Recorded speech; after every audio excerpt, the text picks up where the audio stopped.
감성경제방송 돈다방 미쓰리 9월 24일 토요일 방송 시작하겠습니다. 국회에서 이 새끼들이 승인 안 해주면 바이든 쪽팔려서 어떡하냐. 이 말에 대해서 김은혜는 바이든을 날리면이라고 해버리고 배현진은 날리면을 말리문으로 해버렸습니다. 뭐 날리든 말리든 하여튼 이것들 다 날려버리고 싶은데 어쨌든 지금 전 국민들을 분노하게 만들죠. 뭐야, 내가 잘못 들었단 얘기야?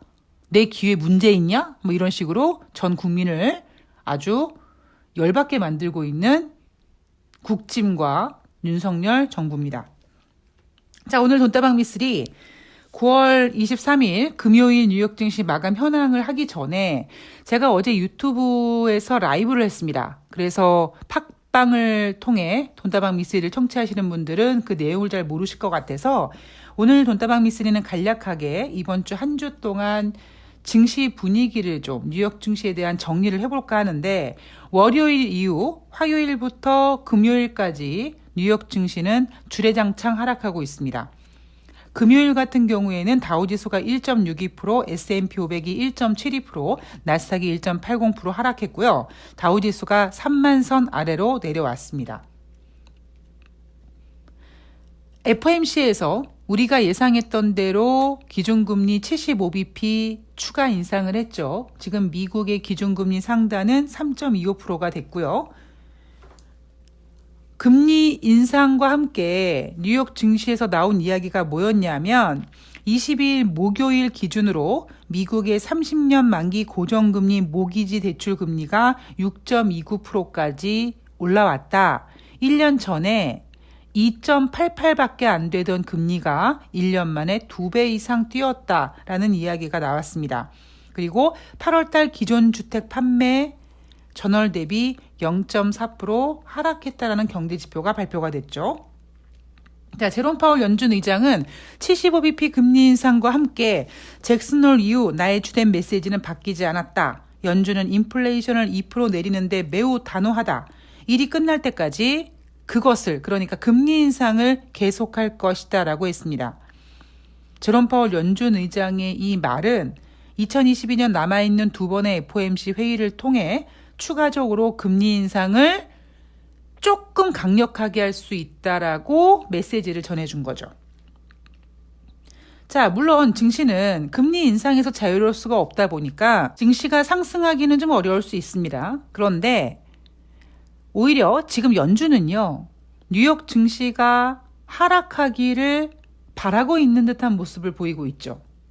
왜냐하면 이제 금리 인상으로는 인플레이션을 잡기 어렵다라고 판단하고 있기 때문에 오히려 증시가 이렇게 하락하게 되면 시장은 자연스럽게 경기 침체를 걱정하게 되는 거고 경기 침체 우려가 발생이 되면 인플레이션은 자연스럽게 꺾이게 되는 겁니다. 자, 제가 이제 우리는 금리 인상으로 인플레이션을 잡을 수 없을 만큼 어마어마한 인플레이션 후폭풍에 부딪힐 것이다. 자, 그 과정 속에서 쓸카드가 많은 미국은 금리 인상을 통해 인플레이션을 잡고자 하고 있지만 미국 자체 내에서도 인플레이션이 쉽게 잡히지 않고 있고 그 이외의 다른 나라들은 벌써 경기 침체에 휘둘리고 있습니다. 그리고 쓸카드가 많은 미국은 어느 정도까지는 버틸 수 있지만 미국도 경기 침체에서 벗어날 수가 없죠. 즉, 뉴욕 증시가 계속 빠져주면 인플레이션이고 나발이고 경기 침체 우려가 더 크게 부각이 될 거고요. 그러면 인플레이션은 자연스럽게 둔화될 겁니다. 자, 제가 앞에 방송에서 이런 얘기 한번 해드린 적이 있습니다. 지금 인플레이션 때문에 걱정을 하고 있지만 인플레이션이라는 거는 물가가 올라갔다는 얘기죠. 그럼 예를 들면 식당에서 음식을 파는데 인플레이션 때문에 가격을 올려. 그런데 소비자들은 경기 침체 때문에 소비를 안 하고 그럼 음식점에서 재고가 남고 음식점의 경영난에 시달리게 되면 음식점에서 어쩔 수 없이 눈물을 머금고 가격을 후려치게 됩니다. 왜? 일단 현금화를 시켜서 현금을 손에 쥐어야 되니까.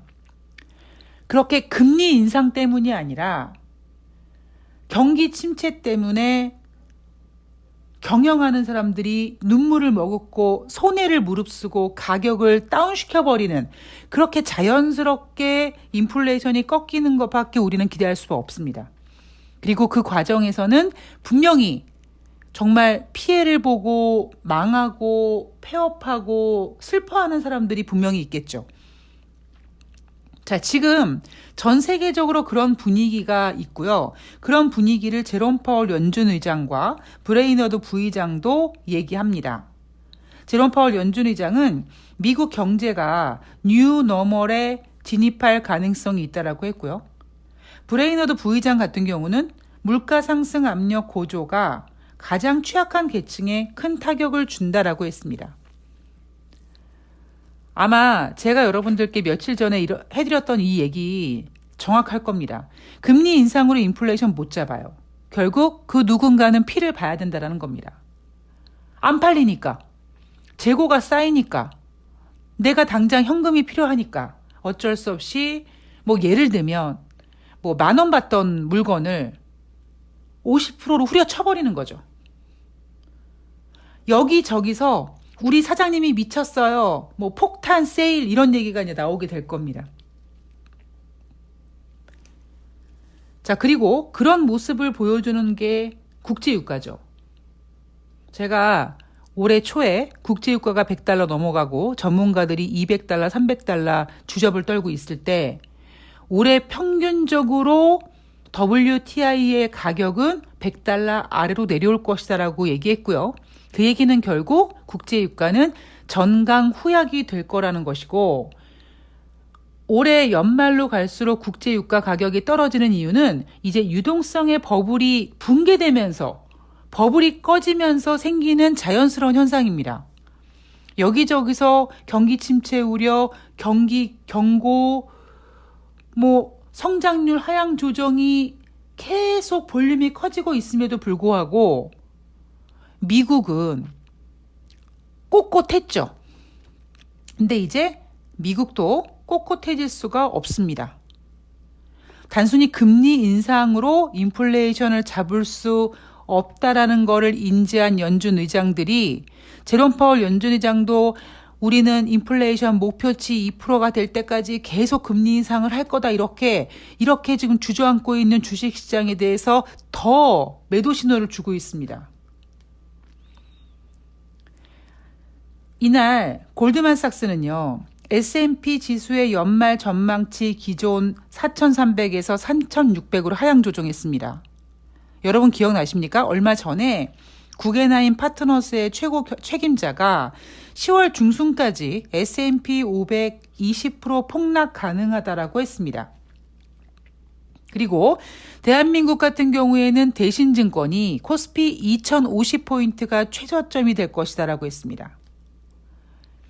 제가 어제 라이브를 한 이유가 바로 그거죠. 작년 6월 달에 코스피가 3,200, 3,300 갔을 때 전문가들이 뭐라고 했습니까? 대형 증권사 센터장들은요, 2021년 연말까지 코스피 3,700 갈 거라고 제시했습니다. 제가 정신 나갔다고 했죠.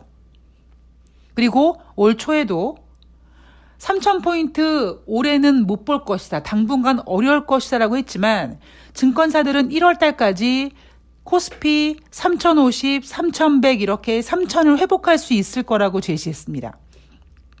그런데 지금 2022년 9개월을 살면서 미쓰리 예상대로 3,000포인트 당분간 어려워 보이죠. 그런데 이제 와서 지금 상황에서 대신증권은 코스피 시장이 2050까지 더 빠질 거라고 합니다. 그런데 제가 뭐라고 말씀드렸냐면 올해 예상 코스피에 대해서 3,000포인트는 당분간 어려운 지표다. 너무나 저항선이 두껍고 분위기도 3,000을 갈 수 있는 상황이 아니다. 하다못해 코스피 2,600포인트를 얼마 전에 노래 불렀던 증권사들을 향해서 제가 코스피가 2600포인트를 뚫기 위해서는 시장에 강력한 호재가 나와줘야 되는데 강력한 호재가 없다고 했죠. 강력한 호재가 뭐냐면 바로 연준이 금리 인상을 포기하는 거거든요. 그런데 연준이 금리 인상을 포기하려면 인플레이션이 확실하게 잡히거나 아니면 경기 침체가 굉장히 심해져야 되거든요. 그런데 지금 우리가 겪고 있는 이 유동성은 이제 더 이상 금리 인상으로 잡을 수 없다라고 말씀을 드렸으니까 인플레이션이 꺾이는 거는 어려워 보이고 그렇다고 경기 침체가 커진다고 증시가 올라가겠습니까? 경기 침체 우려가 커지면 연준은 경기 침체를 우려해서 금리 인상을 후퇴시킬 수 있으나 주식시장은 이제 경기 침체 때문에 힘들어지겠죠. 그래서 오히려 지금 분위기는 이제 금리 인상으로 인플레이션을 잡기는 어려울 것을 감지한 연준이 오히려 시장에다가 더 공격적인 금리 인상 신호를 보냄으로써 주식시장 자체의 버블을 꺼지게 하고 그러한 분위기가 글로벌 전반적인 자산시장의 버블을 꺼지게 만들게 한다라는 것이 저의 생각입니다. 그래서 75bp 금리 인상을 단행한 다음에 9월 23일 뉴욕 증시가 하락한 이유가 뭡니까? 뉴욕 증시가 하락한 이유는 미국에서의 문제가 아니라 영국에서 들려왔죠. 영국 정부가 대규모 감세 정책을 하기로 했다라고 발표를 한 부분에 있어서 영국의 재정 건전성 악화 우려로 뉴욕 증시가 하락했다고 합니다. 영국은 1972년 이후 최대 감세 정책을 하겠다고 합니다. 왜? 경기 부양의 장기적인 효과를 누리기 위해서. 그래서 올해 국채 발행 계획 전년보다 724억 파운드 증가하기로 했다고 합니다. 그래서 이날 국채 수익률은 올라가고 파운드와는 떨어졌죠. 이런 영국 정부의 감세 정책을 보고 영국 경제 대책의 근본적인 변화가 이루어지고 있다라고 평가받고 있으며 세부 내용을 보면 소득세 최고세율 인하하고 법인세율 인상을 동결하며 부동산 구입 시 인지세를 삭감하고 은행원의 상여금 상한을 철폐하기로 했다고 합니다. 이제 은행원들 겁나게 실적을 위해서 이제 전쟁하게 만드는 거죠. 그리고 에너지 가격의 보조 계획은 앞으로 6개월간 약 600억 파운드 규모로 예상하고 있다고 합니다. 자, 영국 정부가 내놓은 이 감세 정책 뭐가 문제냐? 저는 개인적으로 뉴욕 증시가 이날 하락한 이유가 영국 정부의 감세 정책이 영국 정부의 재정 건전성을 약화시킬 거라는 우려감 때문에 하락했다고 하지만 한편으로는 지금 윤석열 정부가 사용하고 있는 정책도 바로 이거죠. 명분이 뭡니까? 낙수 효과거든요. 근데 우리는 이제 알고 있죠. 더 이상 지금 현대 사회에서는 낙수 효과가 이루어질 수 없다. 빈익빈 부익부, 양극화가 진행이 되다 보니까 우리가 생각하고 있는 낙수 효과 없다. 오히려 부자 감세해주고 법인세 인하하고 그런 과정 속에서 양극화 현상이 더 극화될 것이고 나라의 재정 건전성은 황폐해질 것이고 국민들은 열받아 한다는 거죠. 그래서 영국 정부의 대규모 감세 정책에 대해서 재정 건전성 악화되는 것도 물론 걱정되겠죠. 그러나 그것보다는 영국이 저렇게 실행하고자 하는 정책 저거 효과 없을 텐데 라는 것이 뉴욕 증시에서 우려감으로 발생을 한 겁니다. 그 이유는 가뜩이나 지금 미국이 금리 인상하고 전 세계가 인플레이션 때문에 힘들고 있는데 유럽 경제 안 좋다고 하는데 뭐 영국은 유럽 아닙니까? 유로존에서 탈퇴해서 그냥 브렉시트다 해서 영국이지 영국도 유럽이에요. 그럼 혹시 유럽의 한 나라인 영국이 물론 유로존에 포함되진 않지만 영국에서 그러니까 유럽에 위치한 영국이란 나라가 저렇게 재정 건전성이 걱정되고 하는 부분은 결국 유럽의 경기 침체를 전체적으로 걱정하고 있는 거죠. 여기에 중국도 있죠. 남미도 있죠. 대한민국도 있죠. 예. 자, 제가 얼마 전 방송에서 유동성이 꺼지는 것은 금리 인상으로 잡기 어렵다. 이제 어쩔 수 없이 자연스럽게 그냥 받아들이는, 경기 침체를 받아들이고 그 경기 침체 과정 속에서 분명히 누군가는 슬프고 누군가는 망하고 하는 과정들이 있지만 어쩔 수 없이 그런 과정을 통해야지만 이 인플레이션을 잡을 수 있다라는 이야기가 지금 이제 뉴욕 증시에서도 먹히는 것 같습니다. 자, 시장 분위기가 그렇게 좋지는 않은데요. 제가 어제 라이브에서도 말씀을 드렸듯이 주식시장은요, 지금 있는 이슈가 아니라 미래에 걱정하고 있는 혹은 미래에 기대하고 있는 내용들이 반영되고 있는 거잖아요. 그래서 구겐하임 파트너주의 최고 경영자가 S&P 500이 20포인트 폭락 가능하다. 골드만삭스에서 더 하락할 거다라고 예상하고 있지만 오히려 이런 우려감이 지금 증시에 미리 다 반영이 되고 있다고 생각을 합니다.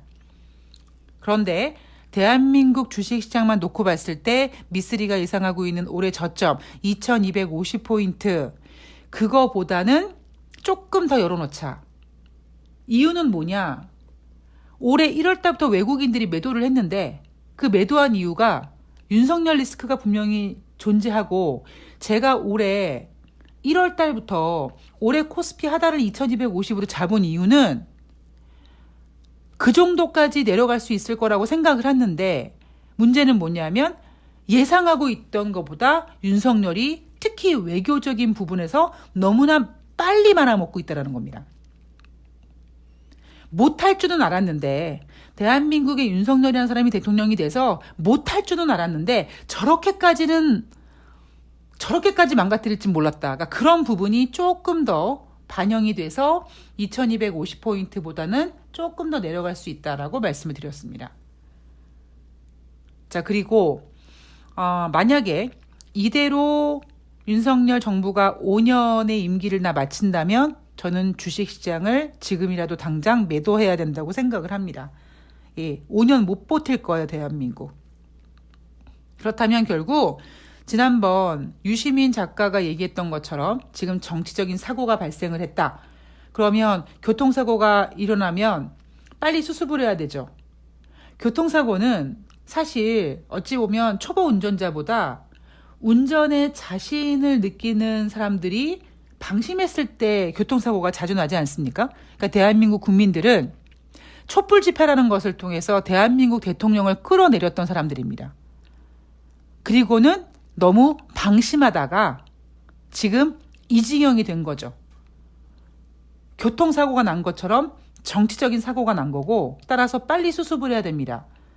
그래서 앞으로 어떤 정치적인 혼란스러운 일이 발생할 수 있는데 그런 부분에 있어서 증권사들이 대한민국의 정치적 불확실성 때문에 어쩌고 저쩌고 하지만 저는 오히려 외국인 투자자들이 봤을 때는 대한민국이 매력 있어 보일 거라고 생각을 합니다. 어휴, 대한민국 국민들 등신처럼 저런 애들 뽑아놨네. 어이구, 틀렸나 보네라고 했는데 빨리 쟤네들이 사고를 수습하네. 대한민국 국민들이 다시 정신을 차렸네. 이렇게 평가받으면 오히려 그때가 기회라고 생각을 합니다. 너무 지금 갑자기 주식시장이 빠지니까 뭐 대신증권에서 2050포인트 얘기 나오고 있고 뭐 시사방송 하시는 분들이 뭐 2000포인트 깨진다. 지금이라도 당장 뭐 주식을 팔아야 된다라고 하는데 저는 오히려 그런 사람들 많아져서 파는 사람들 많아지면 저는 오히려 좋습니다. 왜? 제 입장에서는 주식시장 물갈이가 확실히 빨리 될 수 있거든요. 그런데 결과적으로 놓고 봤을 때 그런 전망들은 모두 다 틀렸다라는 거죠. 자, 오늘 토요일 제가 지금 분위기 좀 훑어봤고요. 저는 내일 방송에서 이제 9월의 마지막 주 우리 투자자분들이 무엇을 고민해야 하고 무엇을 체크해야 되는지 그리고 10월 달에는 또 어떤 이슈들이 있는지 꼼꼼히 점검해서 찾아뵙도록 하겠습니다. 환절기 건강 조심하시고요. 저는 내일 방송에서 뵐게요. 고맙습니다.